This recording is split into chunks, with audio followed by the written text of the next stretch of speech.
People will treat you the way you allow them to treat you. Welcome to the Jackie Rae Show. Welcome back to the Jackie Rae Show. I'm, of course, your host, Jackie Rae. Thank you so much for joining. If you are listening or watching, yes, you can do both on Spotify. Please make sure you subscribe. Give this podcast 5 stars. If you're watching it on YouTube, please make sure you subscribe there as well. Hit that notification bell. I have listened to the demands as well. I know some of you said, hey, them 38-minute podcasts, we just not watching those on YouTube. So I will be breaking it out into segments.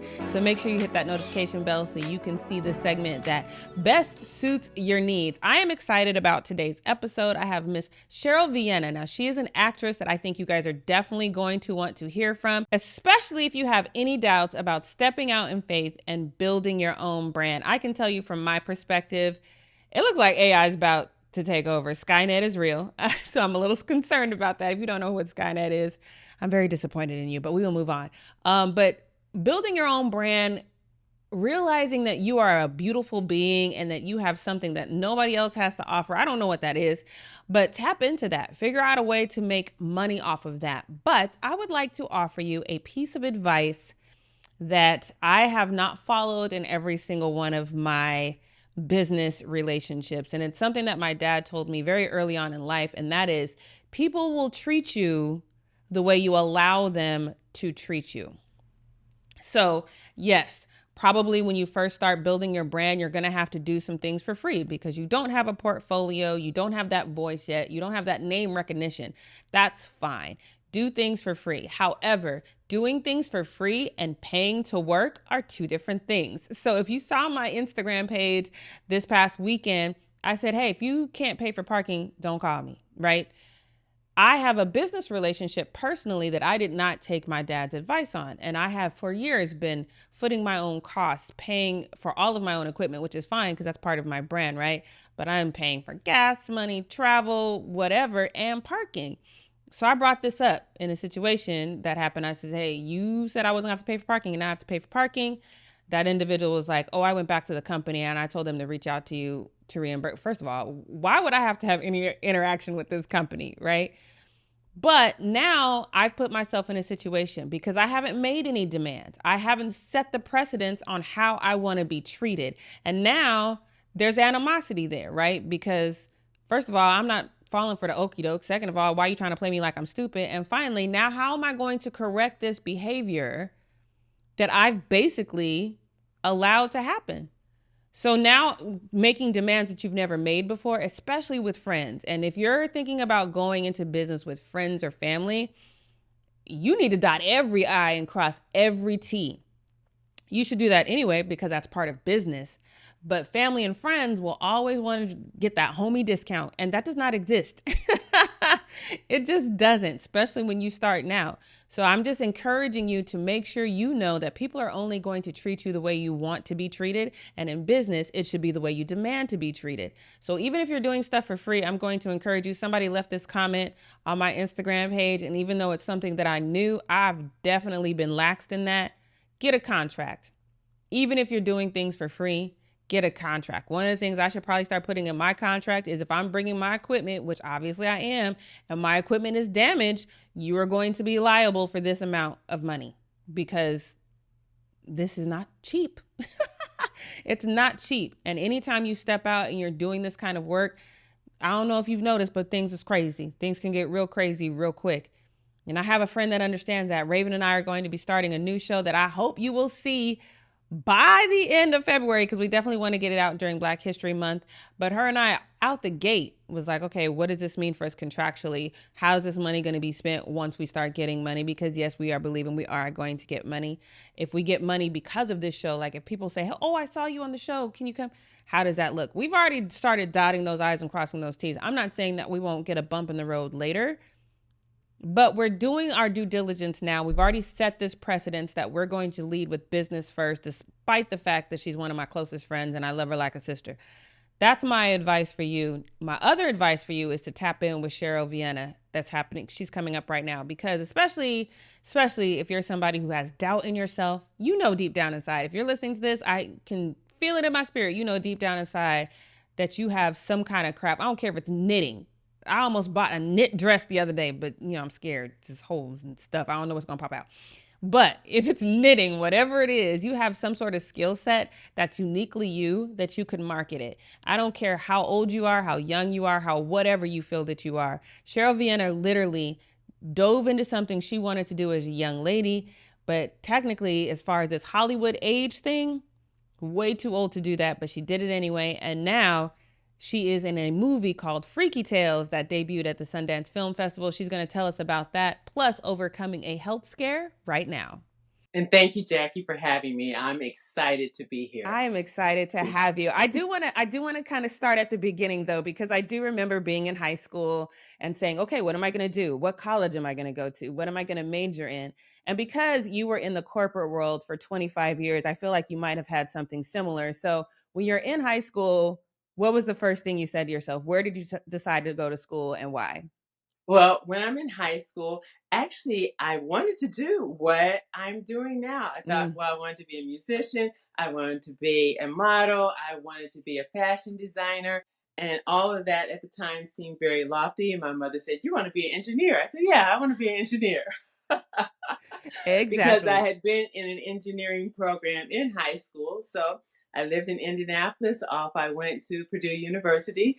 I followed that track, got several corporate jobs, did very well, climbed the ladder. But always in the back of my head was, I want to do all these other things, and I believe that I can. So I got to a point where I said, it's time. Yep. It's time. But back in high school, it wasn't set. I wasn't that person that said, I'm definitely going to go be a lawyer and I'm going to go do that. Or I'm Right. definitely going to be an engineer. It was, I wanted to do all these creative things and didn't know quite how to get them done. And of course, they are risky. And your parents want you to focus on something that is not as risky. And I thank her, my mom, for that all the time. Yes. But it enabled me to be able to do what I'm doing now. Yeah. So, and I don't want to sleep on that either, because as a woman, especially a Black woman, climbing up that corporate ladder, let's not sleep on that. That's difficult That's as not. well. Can you kind of tell us about the challenges you experienced in that world? Yes, climbing the corporate ladder is not something for the weak at heart. Mm-hmm. I'll say that. Mm-hmm. There are challenges. There are challenges for everyone. There's definitely challenges for being a Black woman because you have to be twice as good or maybe three times as good. And many times you are the only one in the room. Mm-hmm. And as I was coming up, there weren't very many female role models that I could look up to. So it was quite a challenge. And I was also, part of that time, a single mom doing it. And that makes it even more difficult because no one really wants to hear your challenges as a mom. Right. You are here, we want to see you perform. So you have to handle that delicately. And then you also have to handle your personality delicately. You can't be too assertive, too aggressive. You play that line while still making your point. Right. So uh, interesting times. I enjoyed it. And then I said it was time to transition. Mm-hmm. Do you think that 25 years in the corporate world really kind of shaped you for this new world that you're in as far as being an actress and up and coming in the entertainment world? Um, I believe so because I believe since I was able to survive and do well there, the skills that I learned are transferable over here. Mm-hmm. You know, obviously it is not. I didn't learn acting over there, but I learned resilience.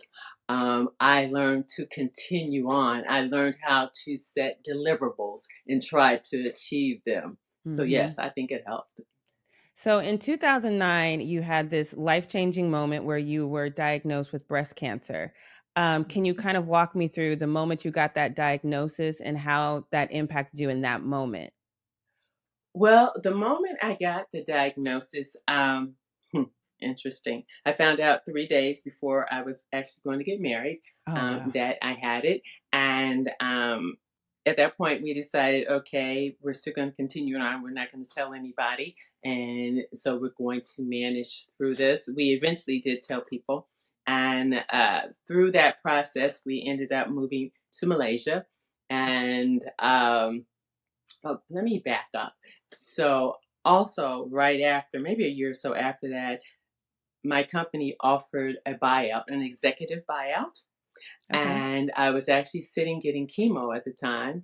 And I thought, mm-hmm, this is for me. This is, Mm-hmm. you don't know how long you're going to live with any major diagnosis. Um, and am I doing what I want to do? Not exactly. So Mm-hmm. I decided at that point, I'm going to take it and I'm going to go pursue the things that I want to do. I ended up going back to corporate America for a half second and then came back and said, no, no. When you have any type of life diagnosis like that, it makes you intentional. It Right. makes you focus. It changes your perspective.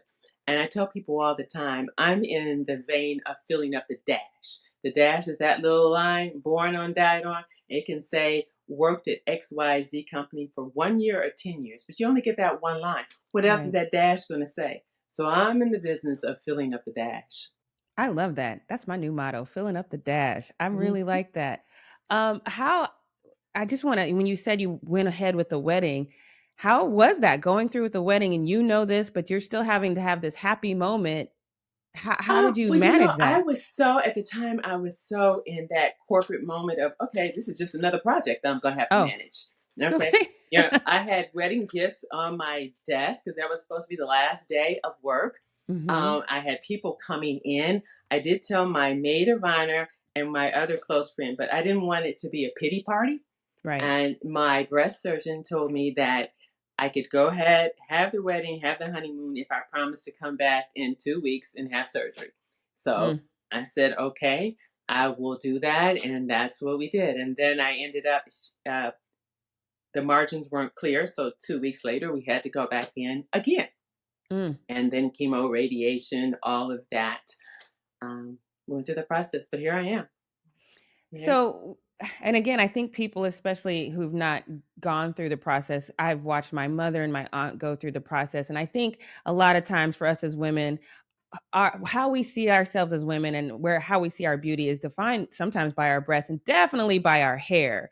So, Black women have a very unique relationship with hair. They do. Yes, they do. I'm loving yours, and it's taken me a long time to embrace mine because I had longer hair going through this. Hair fell out. I was bald for quite a while. I was bald. Then it would grow back a little piece here, a little piece there. I'm like, okay. Then finally, I decided, you know what? I just have to embrace this. And it Hmm. allows me to speak about what God has done for me, allow me to be here to use all the skills and gifts that He's given me. And it's a conversation starter. So Yes. I just said, it's me. Now, sometimes it's all white. When I first got here, I made headshots and my hair was all white, no black in it at all. Now you see black. Okay, Hmm. sometimes it's black spots. It's me. That's who I am, and I learned to embrace it. And I get tons of compliments on it, but Yeah. it Well, took you're a minute. absolutely stunning. So of It, course you'd get thank lots you. of compliments. But it, I mean, it. I have all kind of wigs too. I have, I don't know, long, short, blonde, red, purple. Trying to figure it out, and then I was like, no, they're hot. When I was living in Malaysia, I was wearing wigs. I tell you, I'd be in a meeting and it'd be like a puddle of water under under my wig, and I'm just kind of patting, like it's okay, it's. Hmm. Hmm. Then I realized it's not for me. It's not going to work, and we're just going to have to embrace this. And this is kind of, I don't know, but I decided if you don't like it, don't look. Amen. Come on. And that's Yeah. so true. It's so when I decided to dive head first back into journalism because I started in music but my degree is in communications. Hmm. I'd been freelancing for about 6 years before I got like a steady job, and it was overseas on an island called Saipan. I bought about 30 wigs and went over there. The average temperature in Saipan is like 99 degrees. Right, right. The same with Malaysia and Singapore. It's like this is my own personal torture. I don't like this. Right. I don't like it at all. Just give it up. Just let it go. Yes. I mean, it works for some people. I'm not knocking it, but for me, it didn't work. So, Right. and that was a process again to come to where I am now. I had friends. Oh, then I wasn't comfortable with the gray. So then I was spraying black on it. Oh. And you touch your hair and the black comes off on your Hmm. clothes, the fibers. So I went through Yes. that too. And I finally had a friend that told me, Cheryl, just let it go. Just Right. embrace what it is. Okay. All right. But it took a minute for me to get there. Yeah. Yeah. And It's then that with beauty standard. the body image, I had two lumpectomies, and they're not even. And like, okay, again, don't like, don't look. Right. And that's how I embraced that. I love that. That's one of those stories that's always going to be. I feel like people can just take that little clip and then apply it to anything, especially women, Black women in our country. We go through so much. And I thank you so much for sharing that story. You're welcome. We go through a lot, and we go through people judging us Hmm. for your hair, your lips, your clothes, your all of that. So you have to be confident within yourself to say, I Right. am enough, and not look at the images that we see portrayed on social media, on TV, et cetera, et cetera. Know within yourself, I am enough. Yes. And for those Yes. people that are in corporate America, and many times women are scared to take the role because they don't think that they have all the qualifications. Well, that role probably wouldn't have been available if that person who had it before you had all the qualifications and had done a sufficient job. So you just have to Hmm. do it. Yes. You preaching a good word today. All right, Sister Jackie. I love it. I love it. So you were in Indianapolis before you decided to move to LA, right? Well, a while ago. I'm from Indianapolis. Okay. The journey from Indianapolis to LA is a few cities and countries in between. Oh wow. Okay. Yeah, a few corporate jobs and stuff in between. Mhm. Yeah, yeah. So that would be Atlanta, Dallas, Houston, Northern California, Malaysia. Now here. I talk to a lot of people in the acting industry right when they're getting into it, and I'm always fascinated by it because I took a couple of acting classes, and that's when I really gained a newfound respect for what actors do because it really is you having to dig into a part of yourself that you may or may not want out there. Well, this is true. And that is something that was different for me too. I had not ever taken an acting course before I got here. I took Mhm. some commercial acting, but not like Meisner acting, anything like that. So I enrolled in Playhouse West, where I still attend. And I was probably the worst student because, in corporate America, you cannot show emotion. There is Right. no crying. There is no somebody, you're like this. And so my first Mhm. acting class, people are yelling and screaming. I'm thinking, what is wrong with them? There, something is wrong. So we have this activity where the young lady, she's calling me out of my name and all this. And so you're supposed to let it affect you. And I was looking at her like, this child has a problem. This child, this child has a real problem. And my instructor was like, Cheryl, she just called you the B word. How can you sit there? I said, because I know I'm not. That's what she did. It took me a minute to learn how. So you're a musician. Those Mhm. emotions are, I call it your emotional keyboard. You have Yes. to be able to go play the sad, the mad, and everything in between. But when I showed up, Mhm. I was like, I know I'm good, and I know she's crazy, and so Right. that's That's so it helped a lot having actual acting classes. I think many people look at acting on TV and they go, I can do that. That's not right. necessarily so. There's a lot of work that goes into looking like it's natural. So I know you've done some modeling as well. Yes. How did you had to? If I'm just looking at you, I know you've done some modeling. How'd you get into that? Well, let's see. Of course, like you've probably been taught all your life. And Yeah. all my life, people are you a model? And at that point, Mhm. when I was younger, it was like, no, I'm not a model. Because that whole Mhm. stigma. Now, when they say, are you a model? Yes, I am a model. Yes. Very much. So Mhm. I dibbled in and out of it. And then I finally said, actually, when I got the diagnosis, that was one of the things I said to myself, gosh, I didn't get to model. I didn't. Mm. Yeah. What are the things that I really wanted to do? And that was one of them. So with the agencies, I told them that was one thing I wanted to do. I always wanted to be. You might remember the cologne line Estee Lauder. They used to have Oh this yeah. one oval face Caucasian lady on everything. everything. Mm-hmm. And I used to go, that could be Mm-hmm. my face. That could be my face. Right. And now I'm happy to say on several beauty lines, it is my face. Yes. Yeah, one of the ones that I'm really excited about, Lady Gaga, working with her and her makeup brand, Haas Labs. Me and about 8 other individuals were on the campaign uh, that was in like 480 Sephora stores. So most of the other individuals, Mm-hmm. no, all the other individuals were in their 20s or 30s. And I was a few years older than that. And I was like, that's Yeah. wonderful. I love that. I love how the beauty industry is changing a little bit. It used to be it was all white women or white men, and there wasn't much diversity. And then when we did get diversity, we didn't get much age Right. diversity. And I tell people all the time. Sometimes I hear young people be like, oh, that old man, and that's funny to me because I'm like, isn't getting old the goal? Yes, getting Like, old is the goal. I tell people all the time, when you're old, one day after you die. After that, you right? just keep going and doing it because no one knows when that expiration date is up. So you keep doing it. And as far Mm-hmm. as modeling and images for mature women want to see people who look like them, selling Right. the clothes, selling the makeup. And the baby boomers are getting older. They don't want to Yeah. see necessarily a 20-year-old modeling something. They want to see a more mature person going, yeah, I can be that person. I can do that too. Mm-hmm. So it just happens to be, this is my time. When I was younger, Right. there were tons of people who looked just like me. But now, Mm-hmm. as we're aging, the people who still want to do this, they're off doing something else. I want to talk too because you are not just an actress and a model and just an all-around dope person. You're also a film creator. And when I read that, I was like, that's so amazing because you are the executive producer of Sunshine Noodles and Me, which is your journey through the diagnosis of breast cancer. And I think that's such a task, and it's so admirable when people can make their journey into a creative space that other people can relate to.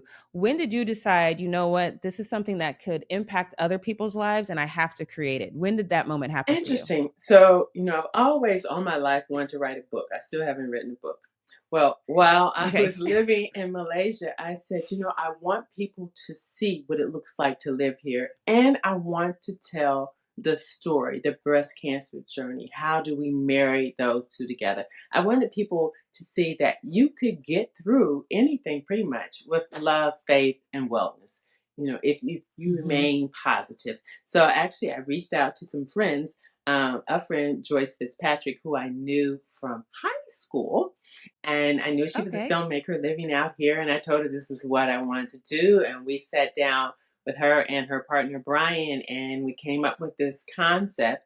We actually shot it in Malaysia, in Dallas, in Indianapolis, and it's pretty much like I said, a heartwarming story that just talks about how you get through a challenge. So anyone Mm-hmm. can relate to it. It doesn't have to be breast cancer. It could be any illness or anything you're going through. How you go through it gets you to the other side. And that's how it came about. And the title Sunshine Noodles and Me, Yep. sunshine because of course it was sunny all the time there. Noodles because oh my gosh, we ate so many of them. So many. And then me, how it all comes together. Now let's get on to what we really want to talk about too, because this is such a great journey, especially hearing about you and seeing this evolution. Because now in the Sundance Film Festival, it's going to be the premiere of Freaky Tales, Yes. right? And And you I'm are in in it, it. Miss Ma'am. I'm in it, Jackie. I'm in it. Yes, I am. Yeah, I am in it. That was a huge opportunity. At the time when I auditioned, I didn't realize how huge it was. Once I got on Right. set, I realized how huge it was and the people that I was working with.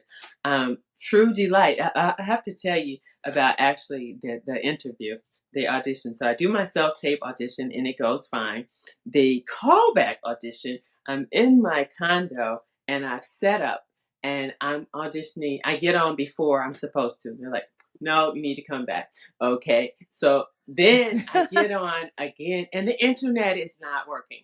Like, Oh oh no. no. Okay, so I run to another room, and I'm sure they're thinking, this woman here. So I set up my tripod, my iPad, and it's half working. I'm thinking, oh no. I said, and then I had my little lines in front of me. Well, my lines were back in the other room. Mm-hmm. Okay, Oh but we goodness. just got to go for it. Well, and I did, and here we are. But that was, yeah, that wasn't necessarily the best That's technical setup, shall we say. But anyway, so I booked the role, and it shot in Oakland, and it was wonderful, and I'm super excited. I had no idea that it was going to premiere at Sundance. I did know from reading write-ups that it was going to probably hit the festival circuit, but being new in mm-hmm. this industry, I didn't quite know what that meant. And so the fact that the Yes. festival circuit and Sundance, one of the top festivals in the world, it's uber Yeah. exciting.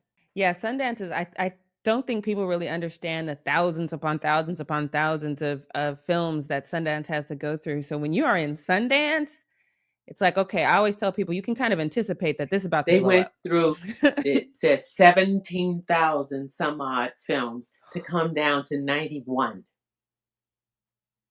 Shout out to the people who have to Yeah, go shout through out all to that. them. Shout out to them. Because that is a lot. Now, I just want to give the ladies who are watching, let me just help, because I don't think you're really understanding how excited you should be about this film. So, the heartthrobs. I'm just going to tell you the heartthrobs. The Mandalorian, I love The Mandalorian, y'all. Pedro Pascal is in this movie. I don't even know if Yes, I he have is. to really go Yes, on he from is. that. Now, But I didn't he get to is. work with him, but yes, he is. But you also are playing the mother of another heartthrob that I know my audience is going to know. Y'all know Jay Ellis. Y'all know him from And Insecure. he is a heartthrob. We were hmm worked overnight, like 2 or 3 a.m. waiting for our different shots. So I got a chance to have conversations with him. Uber nice guy. Very, very nice guy. Yeah. Yes. And a heartthrob, like you said. And he is a heartthrob. I'm interested how, because I know sometimes that the relationships does help when you guys have conversations offset. Like, how did your offset conversations really develop your onset Well, relationship? we had a lot of offset conversations because, like I said, my call time that day was like 12 in the afternoon, and we wrapped about 5 a.m. the next morning. So as you get Mm-hmm. further Jeez into the Louise. evening, you just start talking about all kind of stuff because you're trying to stay Mm-hmm. awake and alert, which allowed me to learn more about him. We don't have any actual scenes together, but it allowed Mm. me to have conversation and actually feel more relaxed because he's such a great actor. And here I am with my Right. first role trying to be, calm and all that. And he was very Mm-hmm. comforting. This is your first role, but it's not your last. But when you did get that call for this, what was your first thought? How did Yes. you celebrate? Yes. Just like this. Yes, Yes. I did All it. right. Yeah. 'Cause mm-hmm. actually it was shot a year ago. So I'm really like, Okay. yes, I'm the newbie and I'm in this and I'm defying age and I'm defying all of these things. Yes. And thank you, God. Yes. Amen. Amen. This is such a great journey to hear your journey. And then to older women, older people in general, who all sometimes there is that reluctancy because now you done got comfortable, Right. right? You And have. whatever station you're in life, you've gotten a little bit comfortable. But here you are, this success story, because you stepped out not only in faith in God and in faith in what you love, but in faith in yourself as well. So what would be your message to people who are on that fence right Well, now? my first message, and I may have said it earlier, is if you think you can or if you think you can't, either way, you're right. You've got to step out and do it. Nobody is going to do it for you. Nobody, they'll sit and listen and you've got to take the first step. And can it be scary? Yes. Can it be difficult? Yes. But we all know what fear is, what false evidence appearing real. That you can talk yourself up on that ledge and never do anything, never leave your house. So I say go for it. And what happens if you fail? You fail. And try again. Try again. My mom used to tell me, worry about things that'll matter in 100 years, which Right. is not too I love much. that. So that's my message. Step out and do it. How's your mom feel? I know she wanted you gonna go be an engineer. How's she feeling now? Mom has always, no matter what I did, she'd always say, but God has a special plan for you. The best is yet to come, no matter what. I mean, I actually was a professor at Purdue University at one point, and God has a special plan for you. It was always so. She's excited. I'm so excited for you. I know I don't want to spoil the film in any way, but if you could give us just a little snippet of your favorite scene in the movie. I can't spoil it because I only know my scene. I haven't seen it yet. Well, that means you've got to be so excited to just sit down at Sundance and not only see it for yourself, but see the reaction from other people as they see it. Yes, I am. I'm going to say yes, I am excited. And I'm going to be there, bells and whistles. Excited about it. Yay. And wrapped up, it's going to take me back to embracing Indianapolis because I think the temperature is like 31 or something like that. Ooh. Jeez. I need to stop complaining about this weather in California. Yes, you do, but it's going to be amazing. Just amazing. Yes. I am so excited for you. I thank you so much for coming on the show. I hope that you will come back every time there's a new chapter in your book, including you writing your book. I would love to continue to share your journey with my audience. And again, I am so inspired by you, and just your energy is so contagious. And I thank you for being an open book, and I really appreciate it. It was a pleasure being here, and I would love to come back anytime. Now, I know y'all saw, if y'all watching this, I know y'all saw my hair was a little different.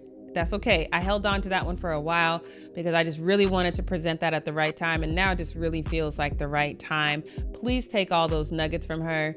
Please understand exactly what she said. It's only too late after you're in the ground, but you can step out right now. Take a chance on yourself. There's nothing better to take a chance on than to take a chance on yourself. I promise you that. So make sure you follow Cheryl Vienna everywhere. Make sure you follow me, subscribe, follow me on Instagram at Jackie Rae TV. And remember, you guys, life is short, so make it good.